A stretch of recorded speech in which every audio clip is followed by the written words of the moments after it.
Needless to say, cancer was a big, hairy monster in our family, and something that I'm very, very scared about, and something that I didn't really want to ever have to face. In fact, I was in denial.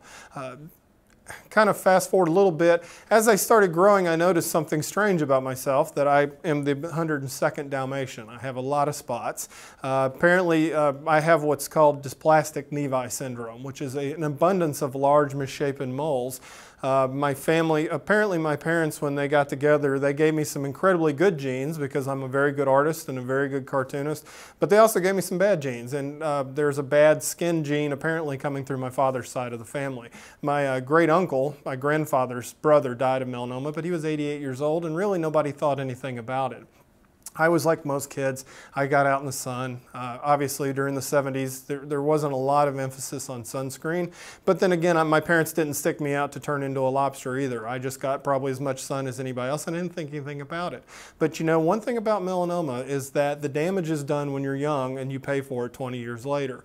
And about the time I was turned 30, somewhere in that range, a friend of mine had malignant melanoma. He's a cartoonist also, and it kind of scared me a little bit because I looked down and I saw all these spots all over me. Well, I decided to do what most people would do. I looked in the phone book for a dermatologist to go get checked. You know, obviously, I was kind of new to Jackson. I didn't really know people. And so I went to this dermatologist, and I'm sure he's a great guy, but he just looked at my back, and you could see his eyes just glaze over. And he just kind of said, you know, everything looks fine, you know, check please. And I said, fine. For some reason, I had a nagging feeling, and I don't know if it's just sheer paranoia, because at that point I was learning a little bit more about melanoma and how deadly it can be. See, melanoma is the deadliest form of skin cancer, and not many people know much about it, and I didn't either. And so I kind of pursued it a little bit more, and I went to my family doctor, who's a very good doctor, and I recommend most folks do that. Obviously, you want to do self-exams. It's very easy to check for your moles, and we'll go into that in a little bit. But also, too, when you go to your family doctor, have him or her look you over. Just kind of give a good eye on it. I went to him, and he saw one that looked a little bit suspicious, so he did a punch biopsy on it. And a punch biopsy is where they take out just a little bit of a hole out of your mole. It came back dysplastic. Well, I thought dysplastic was what you said when you went to the grocery store, you know, paper dysplastic. It didn't make any sense to me. I had no idea what it was. And really, honestly, dysplastic, all I knew was on a scale of 1 to 10, it was about a 6 on the seriousness. So I didn't really pursue it any further. I thought everything's okay.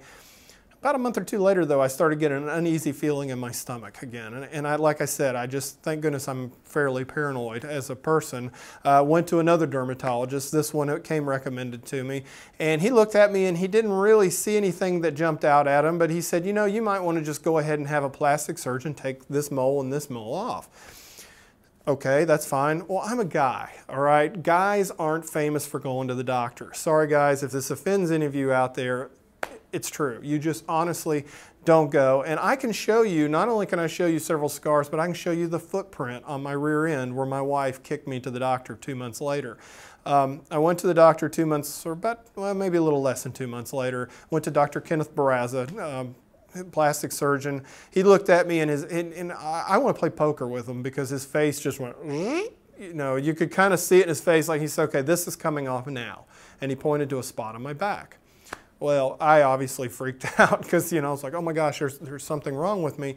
But thankfully, he did get me in quickly. And like a lot of surgeons, you know, he's very busy and had a long schedule, but they got me in quick. And they took it off, and he called me up, and he said, you have what's called a melanoma in situ. A melanoma in situ. I heard the word melanoma. I heard in situ, but I thought in situ was Latin for go by a coffin. But in situ means it's in place. It's still, melanomas grow kind of out this way before they grow this way. And if you can catch them growing out this way and they don't break through the dermis, in situ is Latin for meaning in place. Well, this was 100% curable, and at the time I didn't know that, so I just decided to take things into my own hands and started having him cut wholesale off 5 to 6 to 7 moles every 6 months, just to go, because I had so many moles that were misshapen that would fall into the classic ABCD things of melanoma, and I'll go over that in a minute. So he started going through my back and scanning me meticulously and taking off the ones that looked the worst. There were several of them that were severely dysplastic, which means that on a scale of 1 to 10, they were bumping up against being a melanoma, and I'm very thankful that they were removed and removed early. About a year later, it was April of 2001, I went in and he wanted to take off just 3 moles, which for me that was a pretty light cutting. I always joke that he was just signing his name on my back or putting his phone number or doing some kind of advertising back there. But, it's always funny. I'd be laying on the table making bad jokes, and he'd like, "You gonna draw me in a cartoon?" I said, "Not as long as you have a knife in my back. I think you can run naked down the interstate, and I think you'd be free." But he was cutting, and he looked over to the side. And he has these little scope doodads that he wears when he does the surgery, and so it magnifies what he's looking at. And he looked over to the side and he saw a mole. He said, "This doesn't look right to me." Well, that's not what you want to hear, but I was grateful that he said that, and he said, "Don't worry about it. We're going to go ahead and cut it off anyway. Just it doesn't look right to me. I want to get it off." About a week later, as the pathology, kind of worked its way through its magic, it was April 17th, 2001.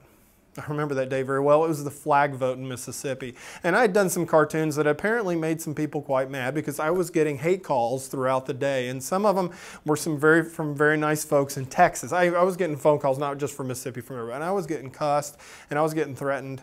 5:30 the phone rang.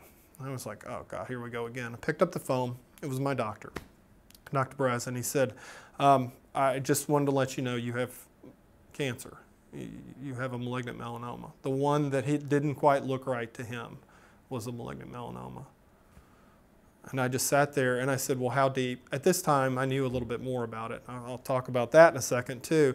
And I knew that my situation was not dire because, as it could have been, because even though the melanoma had punched through the dermis, which is what means malignant, it means that it is punched through the dermis, it's in the vertical phase. Think of a carrot. Think of it just going down, and the deeper it gets, the more trouble you're in. Mine was deep, but it wasn't that deep, and it was fairly shallow. And he said, "We're going to do surgery immediately."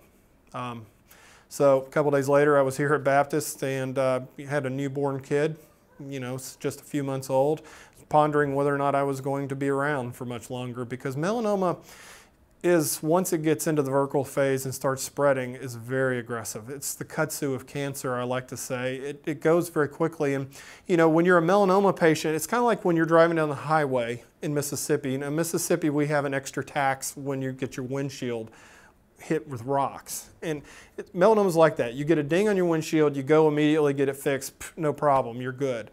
If you don't and it spreads, you lose your windshield. And melanoma is like that. And so they want to, when they find out you've got malignant melanoma, they want to get you in there as quick as you possibly can. So came in for surgery. It was a 23-hour deal. Couldn't eat. Last time I was in the hospital was when I was 19. I had my tonsils out, and I was in the pediatric ward. So I'm never sick, and I had cancer, and so I didn't tell anybody at work that I was doing this except for my boss and his supervisor. And I drew cartoons ahead. And I moved, this was back before I had a computer at home, so I moved my work computer at home. And I went in, I had my surgery. I got incredibly sick from the whole thing. I just remember how sick I was, and I just really beat up. He took off 8 more moles, did a sentinel node biopsy, which is pretty standard procedure when you have melanoma. And what they try to do with that is they shoot you with radioactive dye around the area of your primary, which is where the main melanoma was. And it shot me, just remember, there's like a hornet hitting me at 95 miles an hour. It was just like, that was probably the most painful thing. And they shot me with radioactive dye to follow my lymph system so they could see where it drained, that area drained, so that they could take out 1 or 2 of your first lymph nodes in that area. So they test those instead of taking all your lymph nodes out. Like with my mom, they took all of her lymph nodes out, and she had problems with that for years. But with me, they just took 1 or 2 out, and they could test it. And if they became positive, then I knew then the cancer had spread, and I was in a different situation. I remember going in, and of course, a few folks recognize me from what I do, which is, of course, you're like, "Oh, please let HIPAA apply." I mean, this was it was very traumatic. And I remember my priest came in and talked to me. He didn't give me last rites, thankfully, but he came in and talked to me and gave me great peace right before I went into surgery. And when I went into surgery, I just remember how cold it was, and you're laying there on the table, and of course, they got to have every stitch of clothes off of you because he had to do the primary and all the other things. And so I was basically like a big rotisserie chicken during the operation. I'm glad I was out during it. I woke up and my wife said that I was like bouncing on the table as I was coming back toward the room because I was very sick. I was violently ill from the anesthesia and just very cut up. And I remember my dad at the time had he had a Mercedes SUV, and it was one of the roughest riding cars. And we went down Fortification Street, and I was all full of wounds. And I remember using some words that my dad was like, I didn't know you knew those words. I said, I didn't until I got on this road. I was very banged up. And of course, I had other melanomas cut off. So I was used to the degree of pain, but they actually gave me some high-powered pain pills because this was going to take a little bit of a while. And my dad just recently, about 3 years coming off of his cancer surgery, said, you need to get up and exercise. So he was kicking me out of bed and getting me to walk and everything. And like I said, nobody knew any of this was going on. I just acted like I was still drawing my cartoons. And about 2 or 3 days I was out of it. I have a scar on my back about that long. Bright red, very red. And now it's actually gone away. It's one nice thing about having a very good plastic surgeon doing it is that you're not quite as disfigured as you possibly could be. I always joked I wanted to get a melanoma on this side so I wouldn't have any love handles so it could take off both ones.